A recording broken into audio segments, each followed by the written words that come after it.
Imagina que despiertas un día y ves una noticia importante que dice que Estados Unidos e Irán firman un acuerdo para lograr la paz, un acuerdo interino para frenar una guerra y así reabrir el estrecho de Hormuz. Para muchas personas, eso puede sonar lejano. Es una noticia diplomática, una noticia que es del Medio Oriente, es una noticia que normalmente le llega a los políticos, a los militares o a los especialistas en geopolítica. Pero ahora, imagínense que después de esa noticia el petróleo cae a mínimos de varios meses. Los traders, por otro lado, empiezan a cambiar sus expectativas respecto a la inflación y la Reserva Federal de Estados Unidos queda en el centro de todo este debate y Wall Street empieza ya a recalcular qué sectores podrían empezar a ganar y qué sectores podrían empezar a perder. Entonces la pregunta ahora cambia. Ya no es solamente qué pasó entre Estados Unidos e Irán. No, ahora la pregunta es un poquitito más profunda y es por qué una negociación entre estos dos países podría afectar el precio de la gasolina, el costo de la vida, las tasas de interés, al dólar y al mismo tiempo a las acciones. Y más importante aún diría yo, que es por qué esto le debería importar a una persona común y corriente que no invierte todavía, pero que sí paga transporte, alimentos, créditos, viajes o simplemente porque quiere entender qué es lo que está moviendo al mercado hoy en día.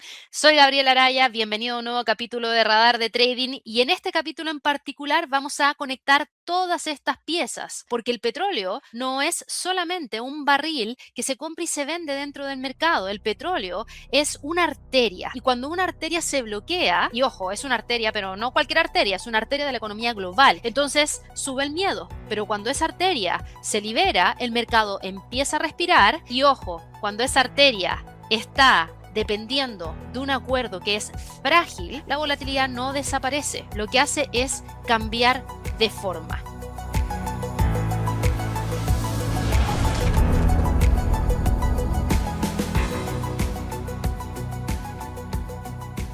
Hay que entender que durante los últimos días, los principales portales financieros del mundo pusieron el foco en una noticia que es clave, que es que Estados Unidos e Irán firmaron un acuerdo interino de 14 puntos para poder extender el alto al fuego, abrir una ventana de negociación de 60 días y avanzar hacia la reapertura del estrecho de Hormuz.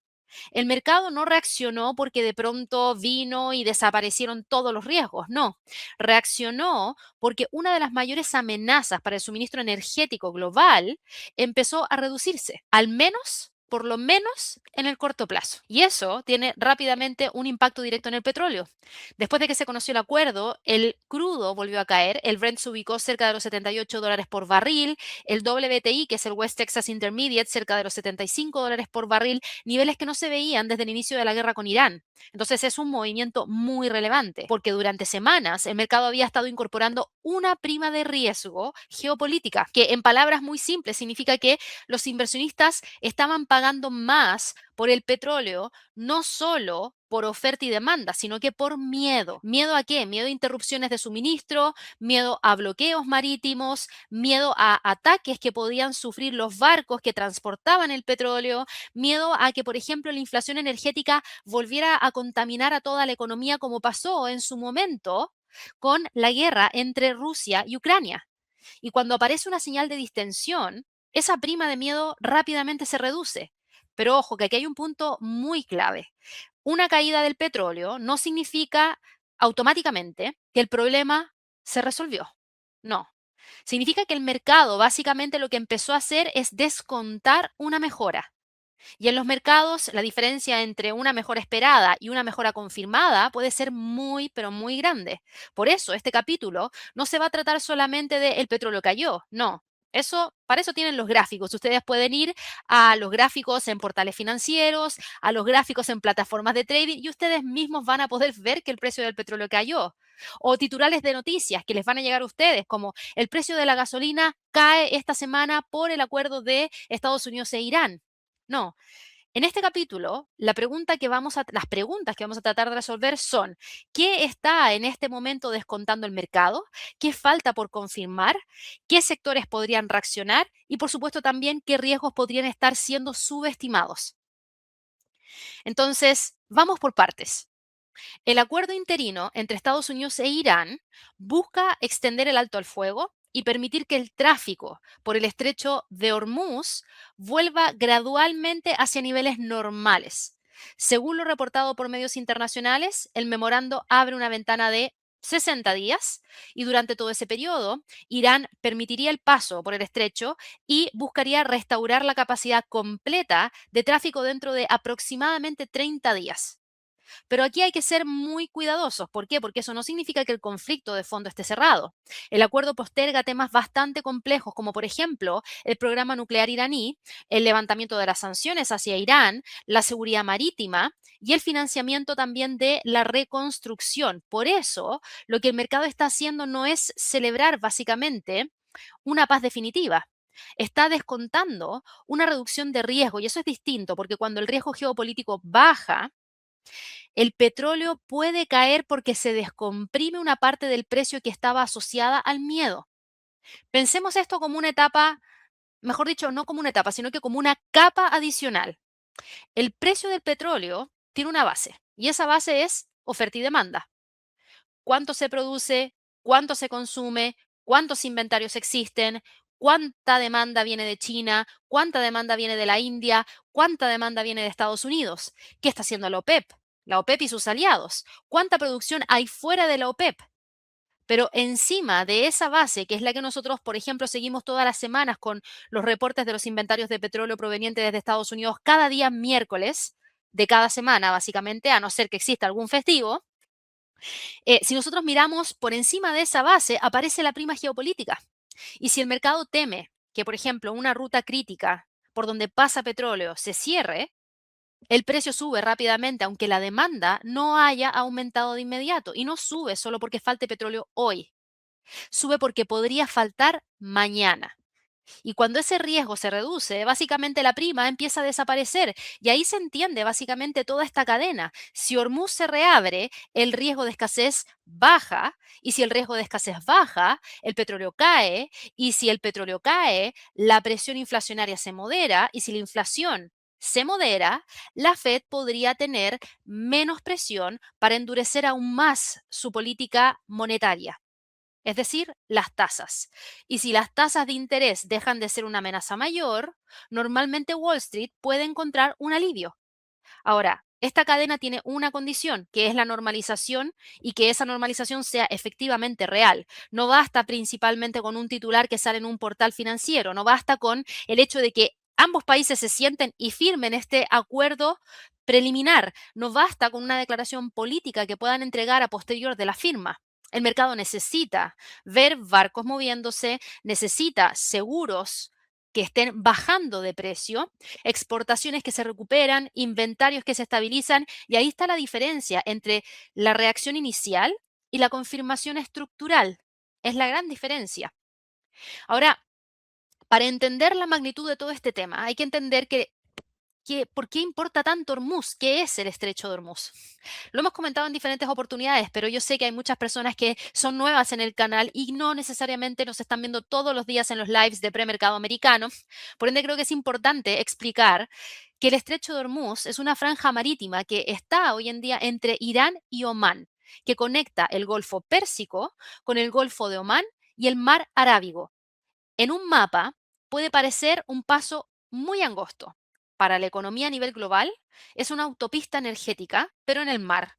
Por allí se exporta petróleo y gas desde países claves como Arabia Saudita, Emiratos Árabes Unidos, Kuwait, Qatar, Irak, Bahrein e Irán. La Agencia Internacional de Energía de Estados Unidos estima que alrededor de una cuarta parte del comercio marítimo mundial de petróleo pasó por esa ruta en el año 2025. Y eso significa que Hormuz no es solamente un tema del Medio Oriente, es un tema que afecta a otros países. ¿Qué otros países? China, India, Corea del Sur, Europa, Estados Unidos, Japón y por extensión a toda la cadena global de precios, porque no estamos hablando de economías pequeñitas que se ven afectadas, sino que economías bastante grandes. Y el problema es que las rutas alternativas son muy limitadas. Solo Arabia Saudita y Emiratos Árabes Unidos tienen cierta capacidad operativa para poder redirigir parte del flujo por oleoductos. Pero esa capacidad no alcanza para poder reemplazar completamente todo lo que está pasando constantemente por el estrecho de Hormuz. Hay otros países que dependen en gran medida de esa vía para poder sacar su petróleo al mundo. Y no hablamos solo del petróleo, hablemos, por ejemplo, del gas natural licuado, hablamos también acerca de fertilizantes, hablamos de urea, de amoníaco, de fosfatos, de aluminio y otros productos que también afectan cadenas industriales y cadenas agrícolas. Por eso Hormuz importa. No es un detalle principalmente geográfico, es un cuello de botella. Y los mercados odian los cuellos de botella. Lo vimos en el pasado con los cuellos de botella de los semiconductores también.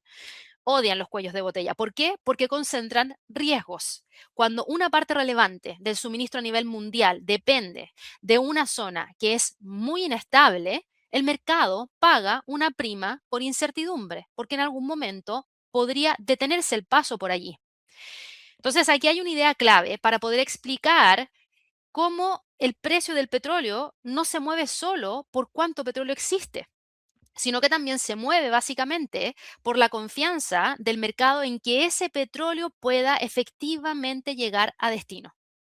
Podemos tener petróleo bajo tierra, podemos tener refinerías que están funcionando, podríamos tener compradores que quieren comprar, podríamos tener barcos disponibles, pero si la ruta marítima no es segura, el mercado actúa básicamente como si esa parte de esa oferta estuviera bloqueada. Y ese es el poder que hoy en día tiene Hormuz y que va a seguir teniendo porque está ahí y todavía no existe una ruta alternativa a el estrecho de Hormuz. Entonces, hay que entender que el precio puede caer aunque la economía no haya cambiado. La prima geopolítica se infla y se desinfla. Cuando hay más incertidumbre sobre rutas, seguros y logísticas, eso se da cuando tenemos tensión geopolítica. Y ahí es donde el barril incorpora este seguro por posible interrupción, que es esta prima de riesgo, y luego si el riesgo baja, esa prima se descomprime y hace que el precio del crudo también baje. No siempre cae por debilidad, a veces cae porque el mercado simplemente deja de, en este caso, pagar el miedo. Ahora, esta noticia puede terminar moviendo variables que parecen desconectadas, que no necesariamente va una tras otra. Por ejemplo, se llega a este acuerdo y cuando se llega a este acuerdo, el mercado dice, ah, perfecto, entonces se llega a un acuerdo para reabrir el estrecho de Hormuz, entonces hay menos riesgo, van a quitar el bloqueo de parte de Estados Unidos, Irán se compromete a desminar el mar, con eso los barcos van a empezar a pasar, entonces perfecto, menos riesgo, podríamos volver a tener la oferta, el petróleo descuenta la prima de riesgo, el precio cae.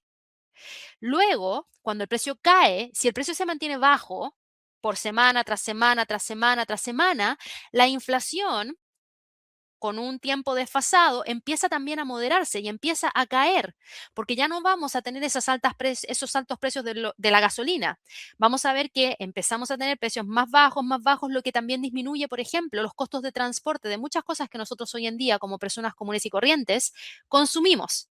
Y ahí la inflación empieza a descender. Cuando la inflación empieza a descender, la Reserva Federal, que trata de controlar la inflación, o otros bancos centrales que también tratan de controlar la inflación, respiran, porque dicen, ah, perfecto, era algo transitorio, no algo estructural, entonces, ok, en términos de política monetaria, no es que tengamos que salir y subir las tasas descabelladamente. ¿Por qué? Porque esto podría empezar a regularse solo con la caída de los precios del petróleo, entonces, está bien, respiremos, tomémoslo con calma y vamos evaluando dato por dato. Y ahí el mercado accionario dice, ah, perfecto, si no vamos a tener una política monetaria tan restrictiva, entonces los créditos de las empresas, las deudas que tienen las empresas que adquirieron para poder invertir en la empresa, para poder crecer, por ejemplo, no van a tener una tasa de interés más alta, van a poder tener quizás una tasa de interés más baja. Entonces el mercado también dice, ah, es bueno para las empresas. Entonces Wall Street sube por apetito al riesgo. Así se conecta prácticamente todo. De esa manera es que uno agarra una noticia de este estilo y lo puede trasladar a diferentes ámbitos y empezar a ver cómo el mercado se empieza a mover. Ahora llevemos esto a la vida diaria. ¿Por qué le importa esto, por ejemplo, a una persona común y corriente? No a una persona que hace trading. Una persona que hace trading obviamente le importa. Pero ¿por qué a una persona común y corriente le importa esto? Porque el petróleo está presente en más cosas de las que parece.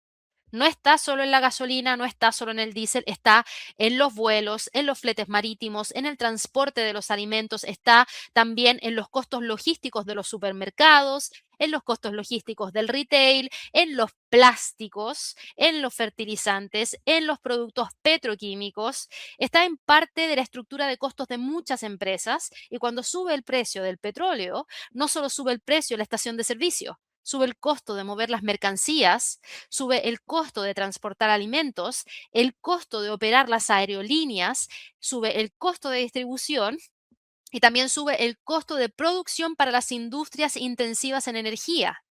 Y cuando todos estos costos suben, las empresas tienen dos caminos. O absorben el golpe ellos, lo que reduce los márgenes de las empresas, o lo trasladan completamente o parte del costo hacia el consumidor. Y eso es lo que alimenta la inflación. En lo que yo he visto, normalmente tratan de tirar más de una parte al consumidor y finalmente somos nosotros lo que lo recibimos al final de cuentas. En ambos casos, el mercado está prestando atención. ¿Por qué? Porque si las empresas, por ejemplo, absorben el golpe, las utilidades de esas empresas pueden caer. Y si trasladan el costo hacia las personas, los consumidores, la inflación puede subir. Y si la inflación sube, la Fed puede mantener las tasas por más tiempo que lo que se tenía pronosticado anteriormente. Entonces, una noticia geopolítica como esta termina llegando finalmente al bolsillo de personas comunes y corrientes por varios canales. Primero por los combustibles, luego por el transporte, después de eso, alimentos y bienes, después de eso, por las expectativas de inflación y finalmente por las tasas de interés de crédito y de consumo que las personas comunes y corrientes realizan de vez en cuando, adquieren esas obligaciones de vez en cuando. Entonces, esa es la cadena que muchas veces ustedes no ven en el titular. El titular dice cae el petróleo, nada más que eso. Pero detrás de eso hay una pregunta que es muchísimo más grande. ¿Se está reduciendo una presión inflacionaria importante? ¿Eso está pasando ahora? ¿Se está reduciendo esa inflación, esa presión inflacionaria importante con la caída del precio del petróleo? ¿Puede mejorar quizás el poder adquisitivo del consumidor a raíz de la caída del precio del petróleo? ¿Podrían respirar quizás los márgenes de algunas empresas por esa caída del petróleo? ¿Puede cambiar el tono de la Fed? ¿Puede cambiar el sentimiento de Wall Street y que Wall Street vuelva a tomar más riesgo? Esa es la diferencia entre simplemente mirar una noticia y entender al mercado. Porque cuando ustedes entienden al mercado, ven el titular y se hacen un montón de preguntas más. ¿Cómo esto impacta a todo esto otro para yo saber cómo finalmente podría terminar moviéndose el mercado financiero? Ahora, ¿qué pasa con la Fed? Porque tuvimos a la Fed decidiendo política monetaria. Ahora llegamos a la Reserva Federal, que es el Banco Central. Capaz hay algunos que nunca han escuchado lo que significa Reserva Federal. Reserva Federal es un banco central, en este caso, el Banco Central de Estados Unidos. Y este punto es clave porque el mercado no mira el petróleo solamente como una materia prima. Lo mira como una variable que puede afectar, obviamente, como lo vimos ya, la inflación y por lo tanto la política monetaria. Y la Fed tiene un mandato dual, que es estabilidad de precios, es decir, controlar la inflación y máximo empleo. Y cuando la inflación está alta o las expectativas de inflación se desanclan, la Fed suele mantener una política más restrictiva. Y aquí está el problema, la Fed no controla el petróleo, no. La Fed controla las tasas, inyección de capital, retiro de capital, de liquidez en la economía, pero no produce barriles, no abre las rutas marítimas, no garantiza la seguridad en el estrecho de Hormuz, no puede resolver un conflicto geopolítico con una decisión de tasas de interés. Lo que sí puede hacer es tratar de controlar el costo del dinero para evitar un shock de precios que después se vuelva persistente. Por eso, cuando el precio sube fuerte, por ejemplo, por una guerra o un bloqueo como el del estrecho de Hormuz, la Fed enfrenta un dilema. Si sube la energía, puede subir la inflación general, si esa subida se mantiene, las empresas ajustan los precios. Si las empresas ajustan los precios, los consumidores cambian las expectativas. Si los consumidores esperan más inflación, entonces pueden empezar a adelantar las compras porque dicen, esto va a costar más caro más adelante, entonces lo compro hoy mejor. Si los trabajadores, por otro lado, piden salarios más altos para compensar el costo de la vida, más alta por esta alza en los precios del petróleo, el shock puede pasar de energía a inflación subyacente. Y ya no es solamente inflación general, sino que pasa también inflación subyacente, que es la que excluye el ítem de alimento y energía. Y ahí el problema deja de ser transitorio o deja de ser algo temporal y se vuelve mucho más profundo y estructural. Y eso es exactamente lo que la Fed quiere volver a evitar, porque les pasó con el tema de la guerra entre Rusia y Ucrania, y ahora lo quiere evitar. Entonces, el 17 de junio del año 2026, la Fed mantuvo la tasa entre 3,5 y 3,75%, pero el mensaje no fue dovish, no fue un mensaje de alivio automático. Las nuevas proyecciones mostraron una inflación más alta para el año 2026, una inflación subyacente también por encima del objetivo. Además, varios funcionarios ya ven posible subida de tasas este año en una oportunidad y eso es muy importante para la historia que nos va a contar la Fed durante el año 2026 o que quiere trazar, mejor dicho, más que contar, quiere trazar durante el año 2026, porque aunque el petróleo haya caído tras el acuerdo, la Fed todavía no puede cantar victoria. Necesita ver que efectivamente los costos de la energía no vuelvan a presionar a la inflación. Necesita ver que las expectativas no se deterioren y que el mercado laboral no genere presiones salariales incompatibles con el objetivo de inflación. Entonces, la lectura correcta no es el petróleo cayó, por lo tanto la Fed baja las tasas. No, ahí se estarían equivocando, pero muchísimo. La lectura, si la hacen de esa manera, sería demasiado simple. Ustedes tienen que elevarlo un poquitito más. La lectura correcta sería, si la caída del petróleo se sostiene y reduce la presión inflacionaria, es decir, ir viendo que efectivamente mes tras mes la inflación empieza a decrecer, la Fed podría ganar margen, pero por ahora el Banco Central sigue enfrentando una inflación proyectada por encima del objetivo y un mercado que ya no descarta subidas de tasas de interés. Esa frase es mucho más potente y mucho más seria que decir el petróleo cayó, por ende la Fed baja las tasas. ¿Por qué? Porque si ustedes se fijan, no es una conclusión fácil. Y esto es básicamente lo que diferencia de un análisis simple a un análisis un poquitito más profundo, que es lo que uno puede ir aprendiendo a medida que va escuchando diferentes análisis que permiten identificar tendencias que no son transitorias, sino que son más estructurales, por decirlo de alguna manera. Entonces, bajemos ahora todo esto a Wall Street. Cuando el petróleo cae por menor riesgo geopolítico, no todos los sectores reaccionan igual. Ese es el primer punto que ustedes tienen que comprender. Hay sectores que se benefician y hay sectores que no se benefician. Los sectores que se benefician, simple. Aerolíneas. El combustible es uno de los principales costos operativos de las aerolíneas. Si el crudo cae y el precio del combustible se modera, el mercado puede empezar a anticipar mejores márgenes. Y lo mismo ocurre con los cruceros, con el transporte, con la logística y algunas compañías ligadas a consumo. Si mover personas y mercancías cuesta menos porque el precio del petróleo ahora está más bajo, algunas empresas pueden respirar porque absorben costos más bajos también. El segundo grupo en donde vemos que existe también un impacto son, en este caso, el consumo discrecional. ¿Por qué? Porque cuando la gasolina baja o deja de subir, el consumidor puede sentir alivio en su presupuesto y ese dinero puede ir específicamente a ocio, a retail, a restaurantes, a viajes, a pago de deuda. No significa que el consumo se dispare automáticamente, pero sí puede reducir una presión que venía afectando el bolsillo y que hacía que muchos dijeran, no, no tengo dinero para eso porque están muy caras las cosas, mejor lo dejo para el mes que sigue. A decir, está bajando el precio, van a bajar los precios, bueno, puedo darme ese gustito.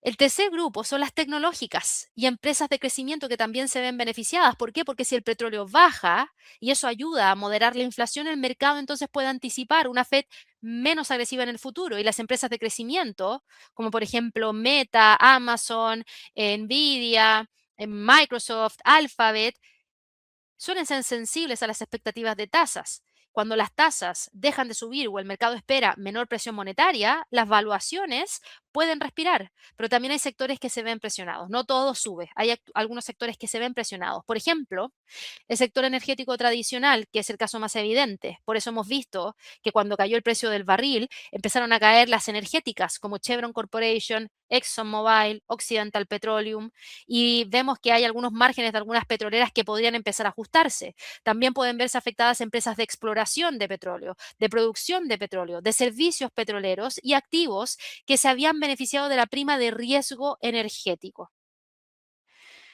Ahora, hay que evitar una lectura automática.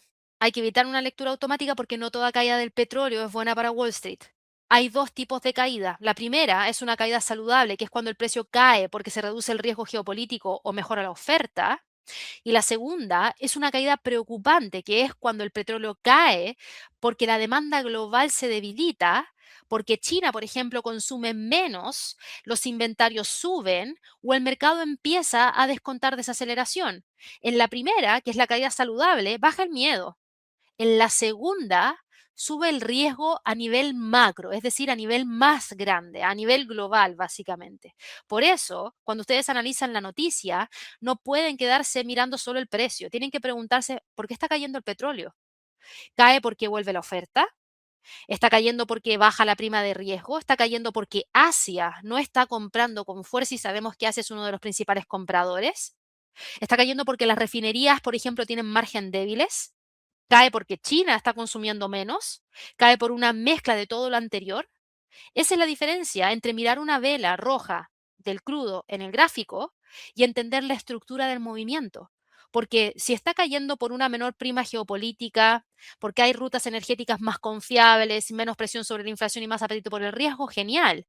Pero si está cayendo porque hay menor demanda a nivel global, ¿por qué hay menor demanda a nivel global? Ah, porque China está creciendo menos. Y si China crece menos, entonces Estados Unidos va a crecer menos, porque China le compra una gran parte de cosas a Estados Unidos. Y si Estados Unidos crece menos, entonces, bueno, mi país, por ejemplo, en Sudamérica, yo estoy en Chile, también debería crecer menos porque depende de Estados Unidos y de China, porque les vende casi todo a ellos, entonces también crecería menos. Y hay un problema mayor. Esa es la diferencia. Ahora, vamos a la parte que más importa. El mercado reaccionó y reaccionó con alivio. Pero eso no significa que el riesgo desapareció. Hay al menos 5 puntos que ustedes tienen que observar de ahora en adelante. Primero, el acuerdo es interino. Es un acuerdo de 60 días, no es una paz estructural, es una ventana. Puede abrir el camino hacia una normalización, pero también puede ser apenas una pausa antes de nuevas tensiones. En segundo lugar, el acuerdo deja temas difíciles para después. El programa nuclear iraní, el levantamiento de las sanciones, la seguridad marítima, los términos de reconstrucción, no se van a resolver con la firma de esto rápidamente. Si esas conversaciones en estos 60 días se traban, la prima de riesgo puede volver. En tercer lugar, reabrir Hormuz. Reabrir Hormuz no significa que rápidamente se normalicen los flujos de tránsito de los barcos. ¿Por qué? Porque hay varios barcos, varios, varios en realidad bancos, analistas que advierten que la recuperación podría tomar meses. Por ejemplo, Goldman Sachs espera que las exportaciones del Golfo vuelvan a niveles previos hacia recién fines del mes de julio y que la producción se recupere hacia octubre. BNP Paribas ha señalado que incluso en un escenario favorable, la normalización podría requerir varios meses y Bank of America advierte que si existen riesgos operativos como minas o seguridad marítima, el proceso podría tomar meses, no solamente un par de días. Y ese punto es esencial, porque el mercado puede bajar el petróleo por expectativa de reapertura, pero la economía real necesita logística, necesitamos ver los barcos, necesitamos ver que los seguros bajen de precio porque ya hay menor riesgo, necesitamos seguridad, puertos que estén funcionando, contratos que se reanuden, compradores que estén dispuestos a mantener la demanda o incluso aumentarla. Necesitamos que al mismo tiempo también los productores puedan efectivamente volver a operar. Entonces, es importante. En cuarto lugar, podría aparecer una ola de oferta, pero no necesariamente una ola inmediata de demanda. Ojo con eso, porque hay millones de barriles que están varados que podrían rápidamente volver al mercado, pero los refinadores asiáticos ya habían asegurado parte de sus cargamentos para los próximos meses. Hay algunas refinerías en China que, por ejemplo, están en mantenimiento y la demanda de combustibles de China sigue presionada por la adopción de los vehículos eléctricos y por márgenes de refinación que son en este momento débiles. Y eso obviamente cambia la lectura. No es solo que vuelva todo el petróleo y rápidamente todo empieza a subir. No, puede haber más oferta justo en un momento en el cual algunos compradores no tienen urgencia por simplemente comprar, y eso podría presionar los precios en el corto plazo. Y por último, en quinto lugar, hay que observar a la OPEP y sus aliados porque sigue siendo una variable importantísima. Si los precios caen demasiado, porque quizás, por ejemplo, no hay compradores y hay mucha oferta de la nada, o si el mercado se llena de oferta, los productores de petróleo de la OPEP podrían ajustar sus decisiones y no producir tanto para poder tratar de controlar los precios al nivel que a ellos les convenga. Y eso lo vamos a tener que ver en cada una de las reuniones de la OPEP y sus aliados. Por eso, la historia no termina con el acuerdo. La historia recién entra en una nueva fase. Primero fue la fase del miedo, que es el riesgo de bloqueo, un petróleo alto, una inflación presionada. Y ahora nosotros estamos en la fase de verificación, en donde tenemos un acuerdo interino firmado que nos da esta ventana de 60 días, que, ojo, no equivale a una solución estructural. Pero eso hace que el precio del petróleo baje, pero ahora falta comprobar si el flujo se normaliza. ¿Por qué? Porque ahora nos falta comprobar que efectivamente exista seguridad marítima y que efectivamente las navieras puedan transitar por ahí y que las aseguradoras bajen los precios de sus seguros. Después va a venir la fase de equilibrio, cuando el petróleo vuelve, cuánta demanda existe y cómo responde la OPEP, porque si vuelve demasiada oferta o Asia no compra con fuerza, el precio podría seguir bajo presión. Ese es el mapa que deberíamos seguir, buscar confirmación real de que efectivamente esto esté teniendo una reacción no solo inicial, sino que se mantenga en el tiempo. Y para ordenar el análisis podemos pensar en tres escenarios. Primero, el de normalización progresiva, que es el principal, diría yo, y el que el mercado está esperando que ocurra. En este escenario, el acuerdo se sostiene. Es decir, Hormuz reabre gradualmente, los flujos aumentan y los barcos vuelven a transitar con mayor confianza.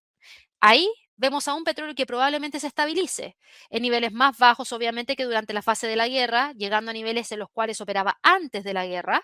Eso permitiría que la presión inflacionaria por energía se reduzca y que la Fed gane algo de margen, aunque no necesariamente cambie de rumbo de inmediato. Con eso, Wall Street encontraría alivio, especialmente en sectores sensibles a los costos y a las tasas de interés. Las aerolíneas podrían repuntar, el transporte podría también mejorar, consumo discrecional podría verse beneficiado y la tecnología podrían recibir apoyo relativo. Pero ojo, incluso en ese escenario no significa que todo sube en línea recta, significa que se reduce uno de los riesgos que más presionaba al mercado y que no le permitía continuar con los movimientos alcistas. El segundo escenario es una tregua frágil y volatilidad, que podría ser el escenario que quizás sea el más realista en el corto plazo. No es el que el mercado quiere, es el que podría ser el más realista. ¿Por qué? Porque el acuerdo existe, pero los detalles son complejos. Entonces, el petróleo cae, pero sigue reaccionando a los titulares de noticias. Un día baja por señales de reapertura y otro día podría subir por dudas sobre la seguridad marítima. Otro día podría caer, por ejemplo, por menor demanda asiática y otro día podría rebotar por comentarios de Irán, de Estados Unidos o de la OPEP y sus aliados. Y en ese escenario, el mercado no operaría una tendencia limpia, operaría una narrativa que es más bien inestable y para los traders eso puede generar oportunidades, pero también mucho riesgo operativo. Para inversionistas de mediano plazo, exige paciencia, va a testear claramente mucho el control emocional y, por supuesto, el seguimiento de datos reales, no solamente ir mirando los titulares. El último escenario es el de ruptura del acuerdo, que es ojalá el que no ocurra.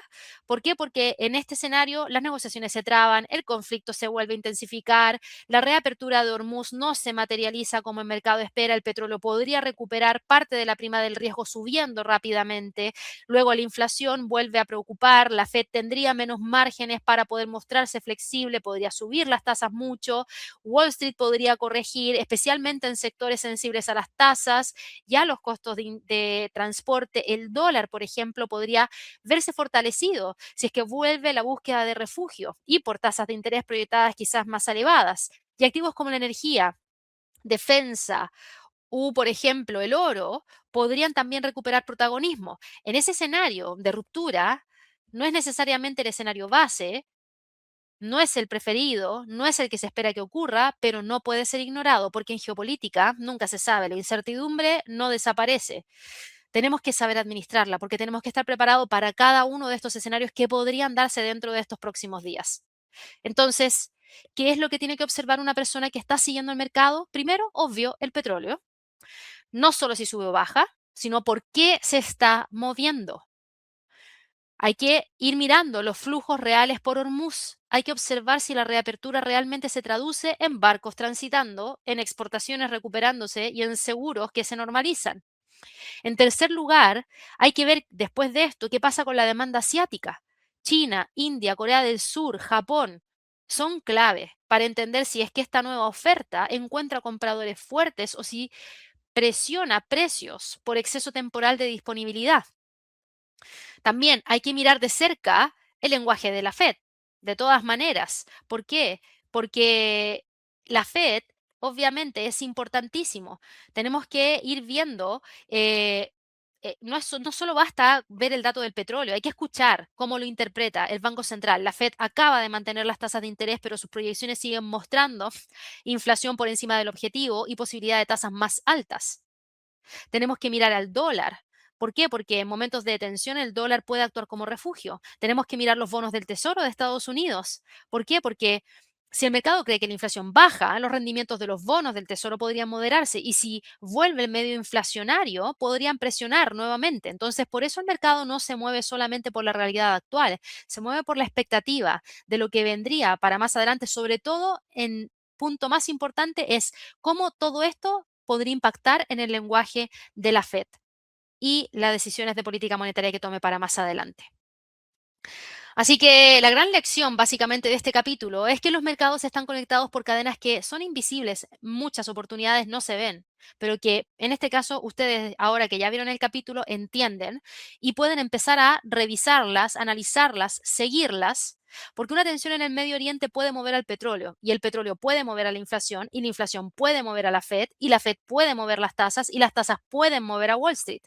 Y Wall Street puede afectar las decisiones de millones de inversionistas. No basta mirar solo el titular.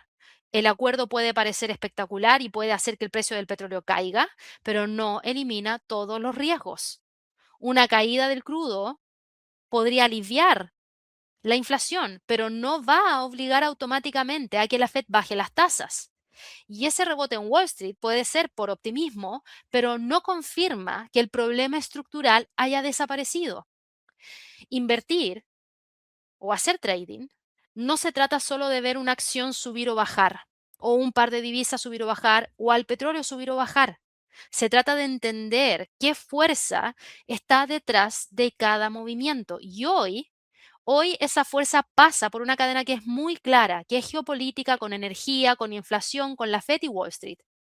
El acuerdo entre Estados Unidos e Irán puede parecer una noticia súper lejana, pero toca una de las columnas centrales de la economía a nivel global, que es la energía. Y cuando se mueve la energía, se mueve mucho más que el petróleo, porque se mueve todo esto que significa la inflación, política monetaria, el dólar, las acciones, la narrativa del mercado. Entonces, para quienes están recién empezando, este es uno de los aprendizajes más importantes. Las oportunidades no salen o no nacen básicamente por el precio. Nacen de entender qué es lo que está moviendo ese precio. Así que yo les comparto una guía gratuita para poder entender mejor toda esta fuerza que está detrás de este movimiento para que la puedan tener a mano en caso de que necesiten recurrir a ella para más adelante. Es gratuita y no pierden nada con descargarla. Y esto fue el radar de trading.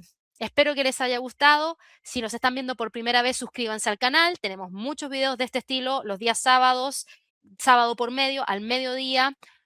Seguimiento en vivo del mercado todos los días de lunes a viernes en el premercado americano a las 8:30 de la mañana hora de Nueva York, de lunes a jueves el cierre del mercado americano a las 3:30 hora de Nueva York y un montón de contenido educativo que pueden encontrar. Así que espero que les haya gustado, nos vemos en el próximo capítulo y que tengan un excelente trading. Que estén muy bien, chao chao.